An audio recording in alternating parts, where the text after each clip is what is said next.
Good morning, everyone. Happy New Year. Welcome to A Year in Miracles with A Course in Miracles.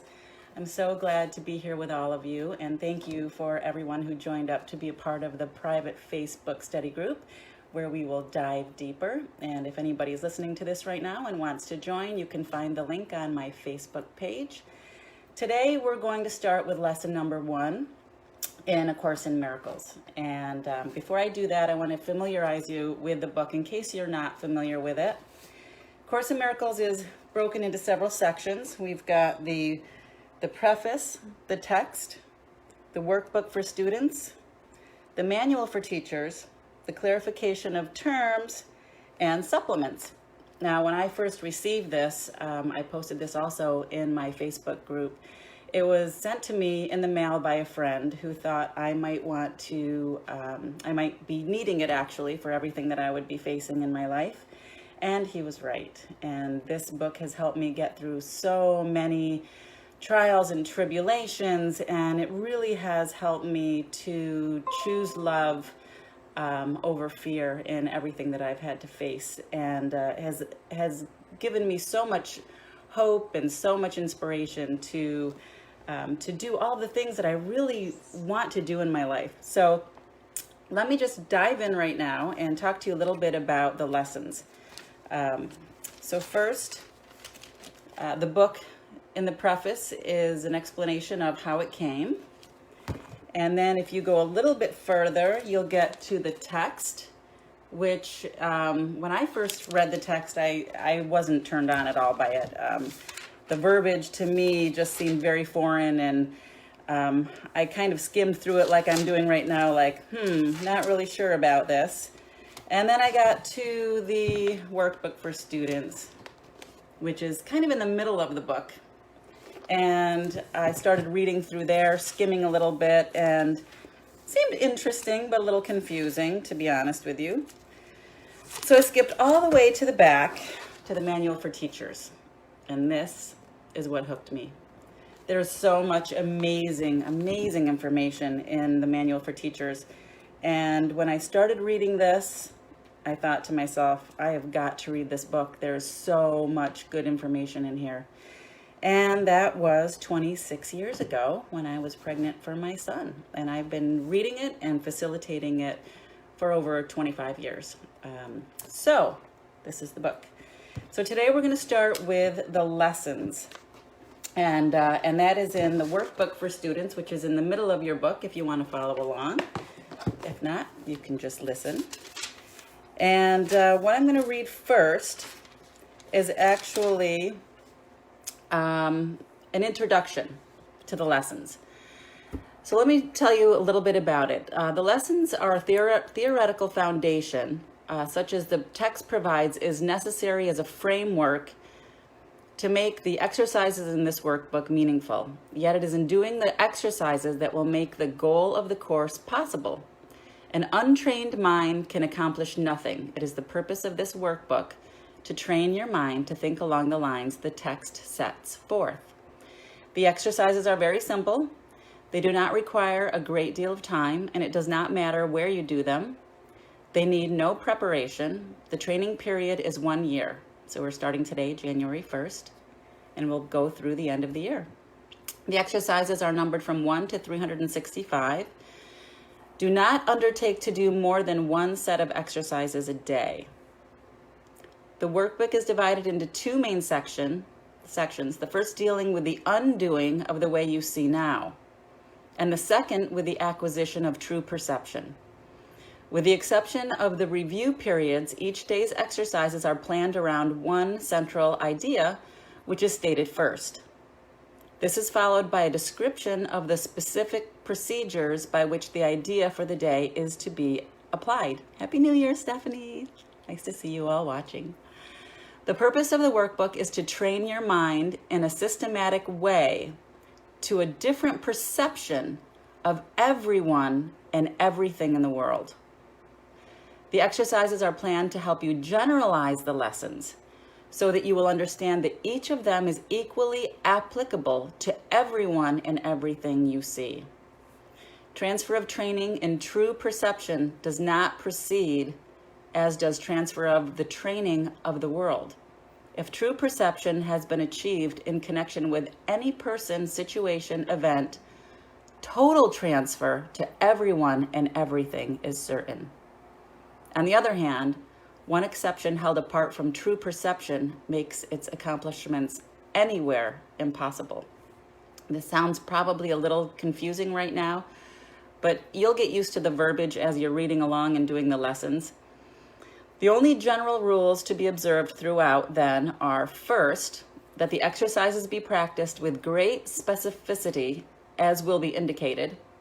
This will help you to generalize the ideas involved to every situation in which you find yourself, and to everyone and everything in it.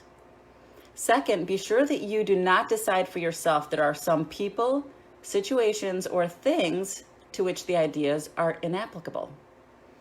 This will interfere with the transfer of training. The very nature of true perception is that it has no limits. It is the opposite of the way you see now. The overall aim of the exercises is to increase your ability to extend the ideas you will be practicing to include everything. This will require no effort on your part. That's good to know. The exercises themselves meet the conditions necessary for this kind of transfer. Good morning, Pam. Happy New Year, everyone. Some of the ideas the workbook presents you will find hard to believe. I know I did. And others may seem to be quite startling, and this is also true. This does not matter. You are asked only to use them, and it is in their use that will give them meaning to you, and that will show you they are true. Morning, Jeannie. So good to see all of you guys here this morning. Remember only this. You need not believe the ideas, and this is really important. You need not accept them, and you need not even welcome them. Some of them you may actively resist. None of this will matter or decrease their efficacy. But do not allow yourself to make exceptions in applying the ideas the workbook contains. And whatever your reactions to the ideas may be, use them. Nothing more than that is required.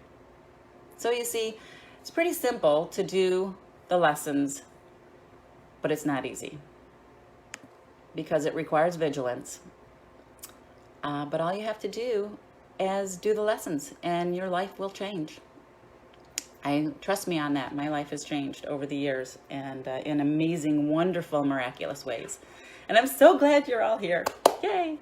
All right, so we're going to dive into workbook lesson number 1. And this is going to seem a little odd maybe to some of you, but here we go. Nothing I see in this room, on this street, from this window, in this place means anything. And that's it. That's lesson number 1. Nothing I see in this room, on this street, from this window, in this place means anything. So now look around you slowly and practice applying this idea very specifically to whatever you see. This table does not mean anything. This cup does not mean anything. This hand does not mean anything. Your foot does not mean anything. This pen does not mean anything. And then look farther away from your immediate area and apply the idea to a wider range. This door does not mean anything. This body does not mean anything. This lamp does not mean anything. That sign does not mean anything. That shadow does not mean anything. Notice that these statements are not arranged in any order and make no allowances for differences in the kinds of things to which they are applied. That is the purpose of the exercise. The statement should merely be applied to anything you see. As you practice the idea for the day, use it totally indiscriminately. Do not attempt to apply it to everything you see, for these exercises should not become ritualistic. Only be sure that nothing you see is specifically excluded. One thing is like another as far as the application of the idea is concerned. Now, each of the first 3 lessons should not be done more than twice a day, preferably morning and evening, nor should they be attempted for more than a minute or so, unless that entails a sense of hurry. A comfortable sense of leisure is essential.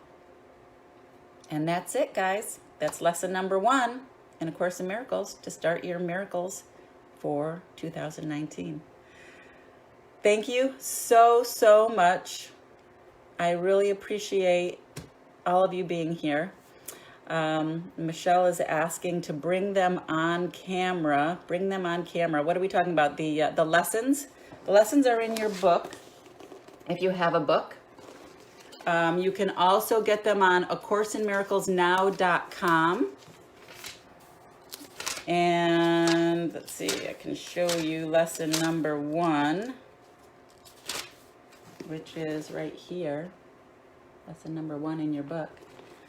But we will discuss it more deeply in the private Facebook study group. If any of you are interested in diving further in this, join me there. And Happy New Year, everyone. So great to see all of you. All right, bye for now, and I will see you tomorrow morning. I will try to do this the same time every morning if possible, but I will always post an hour before to let you guys know when I'm going live. All right, have a great day. See you soon. Bye.